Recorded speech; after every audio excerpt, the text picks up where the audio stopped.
¿Cómo hacer una rana de papel con Gordolobo? Para este tutorial solamente necesitarás una hoja de papel cuadrada. El color puede ser el que tú prefieras. Vamos a empezar haciendo dos dobleces en nuestra hoja formando una X.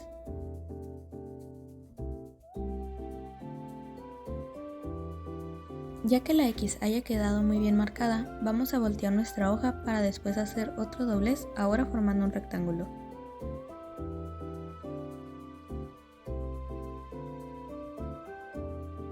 Ya que hayamos hecho esto, voltearemos nuestra hoja otra vez.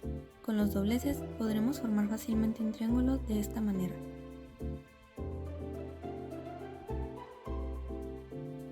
Ahora tomaremos las esquinas inferiores de nuestro triángulo y las llevaremos hasta la parte de arriba, formando un rombo.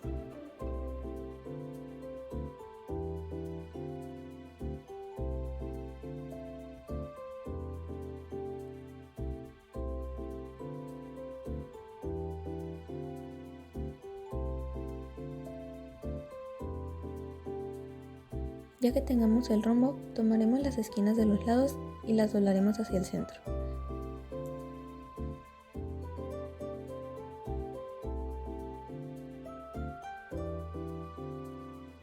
Ahora voltearemos nuestra figura y tomaremos las esquinas inferiores y las llevaremos hacia el centro de esta manera. Se formarán dos triángulos alargados.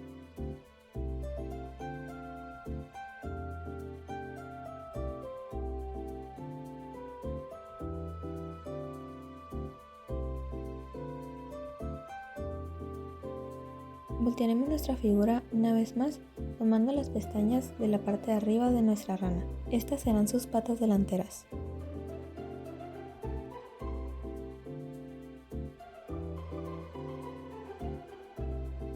Ahora tomaremos los triángulos que formamos anteriormente en la parte de arriba y les daremos un doblez más. Esto formará sus patas traseras.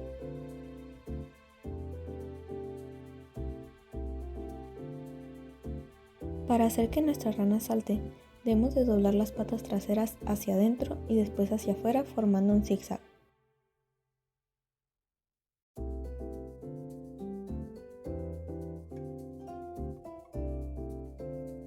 Como último paso, dibujaremos los ojos de nuestra rana en su cara.